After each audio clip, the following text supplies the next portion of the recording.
pure domination. That is what happened for Gophers fans this weekend. Not only did the Gophers come on top 62-10, but Iowa, Nebraska, and Wisconsin all took L's this weekend. We're going to recap what happened with the Gophers versus the Western Illinois Leathernecks and why you should still be over the top about this weekend. Hey, you are Locked On Golden Gophers. No matter what we're going to do here, we're just going to keep rowing. Your daily podcast on the Minnesota Golden Gophers. However it turns out, we're just going to keep rowing.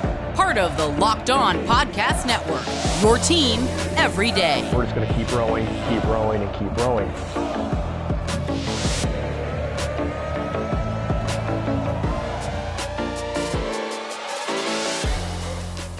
You're listening to Locked On Golden Gophers, part of the Locked On Podcast Network, your team every day. My name is Kane Rob, host of the podcast, former collegiate football video coordinator and recruiting assistant, here to talk Golden Gophers with you each and every day of the week. It is Monday, folks, and Monday means we are talking about what happened this past weekend in the game. We're going to talk about what went right, what went wrong. We're going to talk about the highest PFF graded players of the week and the lowest. So lots to go over.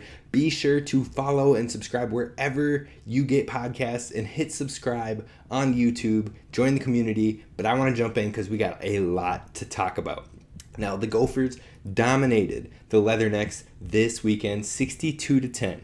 Not only that, but it was a great week to be a Gopher fan in general. You had Wisconsin losing to Washington State. Thank you. You had Iowa losing to Iowa State. Thank you. And then you had Nebraska pulling in Nebraska with Scott Frost as the head coach, officially losing to Georgia Southern and then being fired on Sunday morning. So, I mean, in the Big Ten West, the Gophers are the only team that is still undefeated. And now it's time to go out there, win your third non-conference game against Colorado this upcoming week. And then you got the Big Ten schedule right ahead of you, starting with a big matchup. So it's a good time to be a Gopher fan. It's a good time to be excited, and it's a good time to be gaining momentum. But let's talk about what happened this past weekend, and let's give you a little quick recap. Tanner Morgan absolutely dominated, absolutely solid, had 287 yards and a touchdown through the air and on the ground. He was 14 of 18, passing for 78% completion. And it wasn't just Tanner Morgan as a quarterback who was doing really well for the Gophers, but also Ethan Kaliak-Manis came in, went 3 for 3 and rushed in a touchdown. The future is bright. You get excited to see the arm strength that this kid has and to see him not succumbing to any pressure regardless of how the score looked, but putting those flashes to excite you out there. Putting things in motion and doing what he needs to do, making the right decisions. It was a great time, both for the current quarterback and the future of the quarterback position here with the Gophers. Then on the ground, you had Mo Ibrahim with 23 attempts, 130 yards, and 2 touchdowns. Trey Potts had 10 attempts, 79 yards, 2 touchdowns. Bryce Williams had 8 attempts, 51 yards, and Preston Jalen had 2 attempts for 32 yards and a touchdown. Overall, we had 307 total rushing yards. So the Gophers, in classic Gophers fashion, got it done on the ground. But it wasn't just on the ground, and that was the best part of this weekend, was that it was through the air. We saw the flashes of the passing game existing once again, and that is an exciting in its own right. Autman-Bell seemed like we could have went to him all day with 5 receptions, 118 yards. Clay Geary had 3 receptions for 65 yards. Brevin Spann-Ford had 3 receptions for 64 yards and a touchdown. Michael Brown-Stevens had 3 receptions for 53 yards and 1 fumble. Now, that fumble was huge, especially where it came in the game. But the Gophers recovered. They showed composure in the defense, folks. The last part of this recap, before we dive into the nitty-gritty, is the defense. Defensively, we gave up a total of 194 yards. Now, the majority of those yards, again, were coming in the late fourth quarter of this game. I believe the Gophers had them probably within 114 yards up until like the third string type guys were playing. So gave up about 114 total yards, which we had talked about on the show. We were shooting for 150. Now they got over that, but again, with the starters at hand, I don't know if they would have. So 194 yards for the Western Illinois Leathernecks, whereas the Gophers had 679 total yards. What? Like, it was a game. It was fantastic. It was the highest scoring effort that PJ Fleck has had at the program here. Not only that, it was the first time the Gophers have cracked over 60 points since 2006. 2006, folks. Like, it was exciting to see them run up the score, to see them doing it at all angles, to see them running the ball effectively, passing the ball effectively, getting defensive interceptions. It was beautiful. It was beautiful, and it was something to be excited about. Now, third down. Third down is what we talked about. We want to keep dominating there. Western Illinois went 1 for 13 on third down attempts. Minnesota was 7 for 11. Fourth down attempts, they were 0 for 2 or 3. And Minnesota was 1 for 1. So we remained locked down on the key downs. Red zone, they were 1 for 1. We were 7 for 7. Unfortunately, they got a field goal, that's good. On the red zone attempt, you held them to a field goal, but unfortunately, they got that. So the red zone was still the dead zone, but not quite to the caliber we were hoping for. And then finally, we held them to 50% pass completion, 1.8 yards per carry, and they had a turnover. So it was a great day. It was a great time. But let's talk about where we went wrong. That's what we're going to talk about next. But first, we got to talk about our friends at Underdog Fantasy. Now, I want to tell you the easiest way to have fun and spice up your season, and that is with Underdog Fantasy and their Pick'em for college football. I put this to use this past weekend, and your boy would have made $200 on a $10 bet had Caleb Williams rush the ball a little bit more. So all you got to do is look for your favorite matchups for the college week. You pick over and unders for 5 players. And then if you just pick whether they're going to go higher or lower, over, under, and that number of each week's game. Then you can win up to 20 times your money in a single night. So if I would have won on that $10 bet, I would have made $200. It's that easy. Underdog keeps it simple with their easy-to-use website and mobile apps. Pick between 2 to 5 players for your pick'em slip. And if you get all of your picks right, then you will take home cold, hard cash. It's simple to get started. Just head over to UnderdogFantasy.com or download the app. Sign up with promo code LOCKEDON, and Underdog will double your first deposit up to $100. You put $100 down, they'll give you $100 as well. That's $200 in your account, ready to do some college pick'ems. So that's Underdog Fantasy, promo code LOCKEDON. All right, so we're going to dive back in. Thank you for making Locked On Golden Gophers your first listen when it comes to Gopher sports, especially daily. We've got a show Monday through Friday, so be sure you're tuning in each and every day of the week. Now, today we're talking about the matchup with the Western Iowa Leathernecks. Now, let's talk about where we went wrong. First off, there was a silly penalty that allowed the only red zone look of the entire game for the Leathernecks and their first points of the game. A roughing the passer call on Trill Carter in the second quarter on a 4th and short. And it was a 4th and short, and it would have allowed us to get off the field and stopped them from their only early score. The penalty was slightly questionable.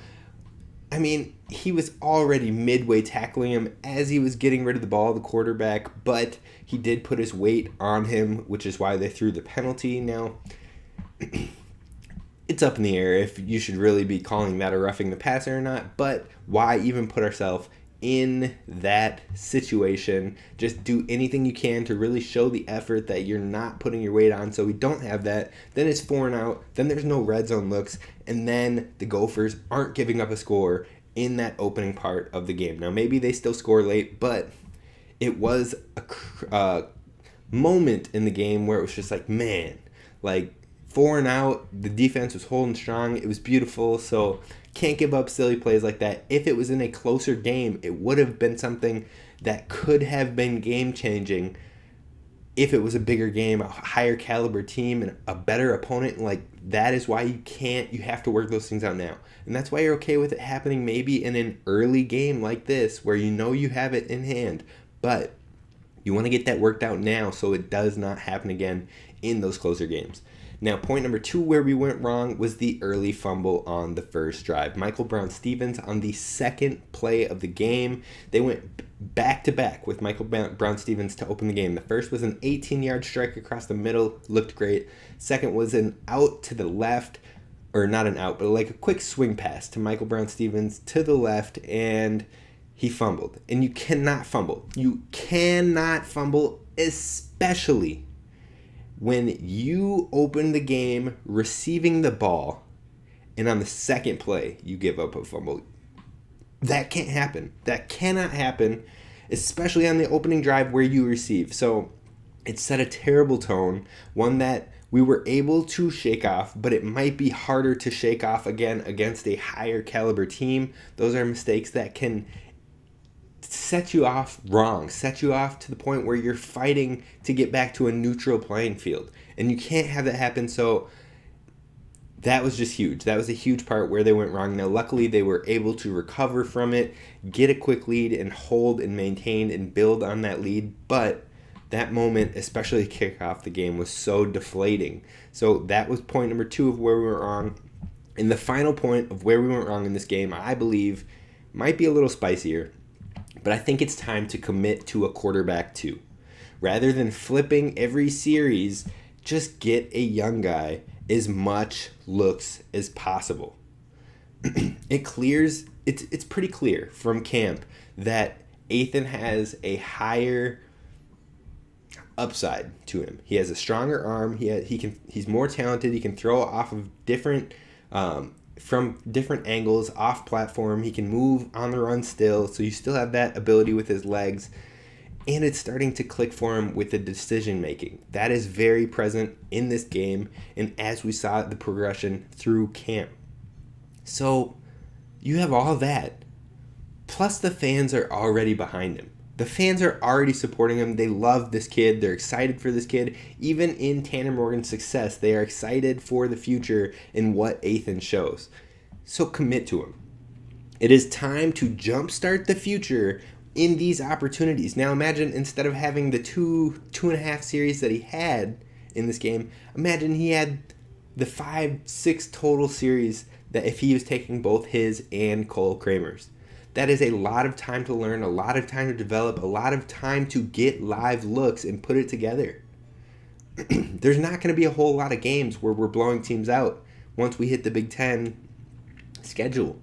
So if we're up big in Colorado, let's commit. Let's get him all the looks. Let's get him revved up, ramped up, and ready to go. That is point number 3. I do believe we need to commit to a backup quarterback and stop the every other series. It was cute to start. It was maybe good to warm him up, but we've seen enough now. Let's move on with him as the guy. Now, where we went right. Let's talk about that. The first place where we went right was that we accomplished all 3 key points that we had talked about last week on being keys to success and victory. The first being the defense keeping up with the success in the air and on the ground. We saw that. Check. Red zone equaling the dead zone. Now, yes, they got 1 score from there. It was a field goal. But given the circumstances and given how they fought back to make that only a field goal, you're going to give them a success there. Only gave up 10 points in the entire game and 3 points from the red zone. 1 opportunity throughout the entire game in the red zone. Yes, it's still the dead zone, folks, and check. Then 3, you got key young players, rotational players in there early. Instead of the late 4th quarter like we saw in game 1, we had guys in there getting early looks starting in the mid-3rd quarter. The mid-3rd quarter where we were getting valuable reps for these younger guys, and that is going to be helpful in the long run. Tariq Watson learning on that explosive touchdown, that is going to be helpful in the long run, because hopefully he doesn't make that same mistake if he's put on the field and there is a reason he's out there due to injury or something like that. He knows how to adjust and make up from that issue, having been through it. So accomplishing all three of those things was a great where we weren't right in this game. The second part is that we proved the passing game is back. Kirk Soraka is going to get a lot less questions this week about passing or is there balance. Clearly, we saw the balance. We saw balance at its finest in this game. 287 passing yards for Tanner Morgan, 300 rushing yards on the ground. I would say balance was achieved, and it was nice to see the passing game actually working in full effect.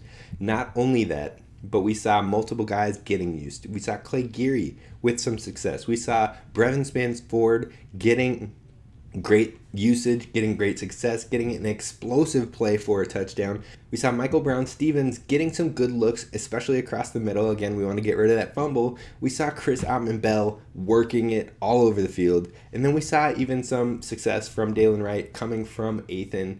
So overall, you're seeing everybody get good work. We saw Brockington get a good 36-yard play during the early portion of the game. You saw Ike White get some looks. So overall, everybody was getting look. The passing game was successful, not just through one player, but through multiple, and that is what is very beneficial to this team. And then the last thing of where we went right is we ran up the score and we came out healthy.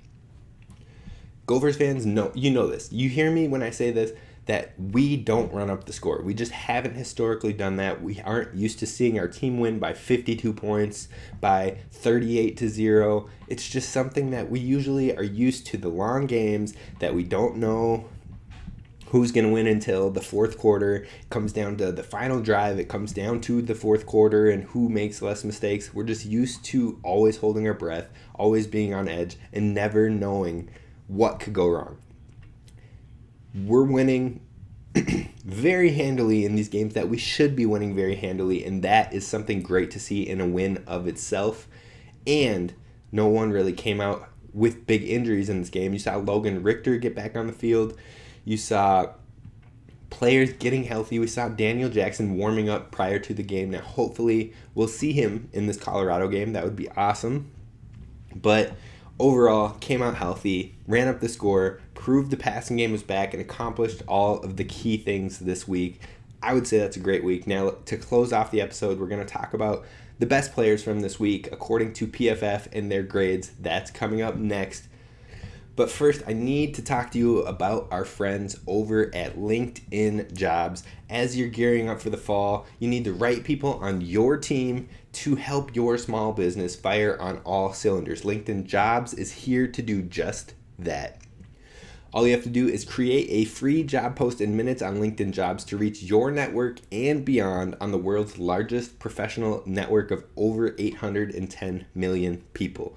Then you add your job and a purple hiring frame to your LinkedIn profile to spread the word that you are hiring so your network can help you find the right people to hire. Simple tools like screening questions will help you easily lock in and focus on candidates with the right skills and experience so you can quickly prioritize who you'd like to interview, and it's why LinkedIn Jobs is number one in delivering quality hires versus leading competitors. LinkedIn Jobs helps you find the candidates you want to talk to faster. And did you know that nearly 40 million job seekers visit LinkedIn each week? Post your job for free at linkedin.com/lockedoncollege. That's linkedin.com/lockedoncollege to post your job for free. Terms and conditions apply. All right, so we're jumping right in and talking about PFF and the highest graded players for the Gophers in this Week 2 matchup. Now, PFF has Tanner Morgan as the fourth highest graded quarterback in the nation right now through the first 2 weeks. So clearly, you know he's going to be at the top of this list, but let's break it down between offense and defense. We'll do the top 5 grades on offense, top 5 grades on defense, and then the bottom 3 on offense and defense as well.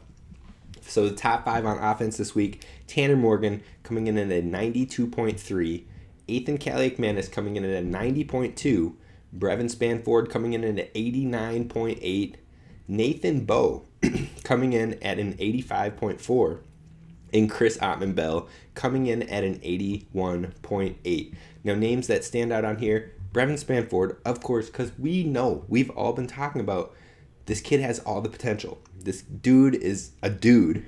They even talked about it on the broadcast of how he's like 6'7", 270, and like 2% body fat, 0.2% body fat. It's like, the dude is ready, has an NFL body, has athleticism, but for some reason, we hadn't been giving him as many looks as we all think we should have. And even though he blew up in this game for 64 yards and a touchdown, he still could have had more opportunities. So it's great to see him reaping success on that, and hopefully we continue to see that grow and grow and grow, especially as we hit the Big Ten schedule. Now, another name that stood out on this was Nathan Bowe, 85.4 overall. He was a 77.5 in pass blocking and an 80.5 in run blocking. So he was good all around. And he played 35 snaps, so he got a healthy amount of snaps in there to create a successful grade as well. And that's a backup. That's a guy that's versatile for backups for us because he is the backup center and he can play both guards inside as well. So overall, Nathan Bowe, great to have that depth, that versatility, and I think he will be a very important Gopher player throughout the entire season, depending on injuries, depending on tiredness, you name it. But it's great to have him and have him showing the success that he is. Now on defense, the top 5 players were Trill Carter with a 91.6, the second highest grade of the entire team behind Tanner Morgan. Then you had Jordan Howden, 88.9. You had Gage Keys with an 88.4. Cody Lindenberg with an 82. And Flip Dixon with a 74.0. Now, what I've been trying to do is take players that have played at least 15 or more snaps, and those are the players that I'm bringing up in these gradings. So right there, Trill Carter, Jordan Howden, and Flip Dixon are all starters for you and showed out as some of your best players of the week on defense. Now, Cody Lindenberg was very impressive in this game. He was all over the field. That's all they talked about on the broadcast was how he just kept showing up, and it's true. He's out there flying around. He's out there filling gaps. He's out there on the quarterback's tail. So Cody Lindenberg is very exciting. It's great to see him healthy. We know Joe Rossi has talked about how he is excited to have him back, and we can see the impact that he has when he has the opportunity. So hopefully that keeps growing. Now, the highest run grade defense was Mariano Sori-Marin with 80.6, and the highest pass coverage grade of the week was Jordan Howden with an 89.4. Now let's talk about the lowest grades this week. Lowest grades on offense were all receivers. Michael Brown-Stevens coming in at 56.0. Dalen Wright coming in at a 60.6. And Ike White coming in at 61.3. Now, the 60s aren't great, but they're not terrible either. It's not anything that you should be like, oh my gosh, like worried about. Getting into the 50s, that's where you can start getting a little worried, and Michael Brown-Stevens shows up there. But again, that was with the huge error, the huge fumble in the beginning, as well as not having the greatest blocking grades from the week. So you can see where that struggle came through. Dalen Wright and Ike White, I'm not as concerned on those ones. But on the defensive side of things, Braylon Oliver had a 56.4, Jalen Logan Redding had a 60.4, and then Coleman Bryson had a 61.9. So again, 60s aren't out here setting off any alarms or anything like that, but Braylon Oliver putting up a 56.4. That one's a little more concerning, seeing as he played 30 snaps in the game. But like we said, we saw a lot more of other linebackers kind of stepping up and filling the void in Cody Lindenberg stepping up. Mariano was, of course, stepping up. So you're going to have an off game here and there. You're going to have maybe something that subjectively doesn't look bad but isn't as great as you want. That's what I think we saw from Braylon Oliver this week. Not saying that he isn't a good player or saying that he isn't up to the caliber he needs to be. He just the game wasn't as great for him as it could have been. But overall, the Gophers had a great week. PFF has shown that with the top grades, but also not too many things to worry about in this week. Now we prep for Colorado. Tomorrow we're going to be breaking down our opponent in Colorado. Then Wednesday we'll talk about the keys again, and then Thursday we're going to do our predictions. So that's how the week's going to settle out. It's going to be a fun one. It's going to be a great one, and we're taking on our old offensive coordinator, the new offensive coordinator of the Colorado Buffs, Mike Sanford. That's coming up this week on Locked On Golden Gophers. This is Kane Rob signing off. Have a great one. Sky Yuma, row the boat, go Gophers.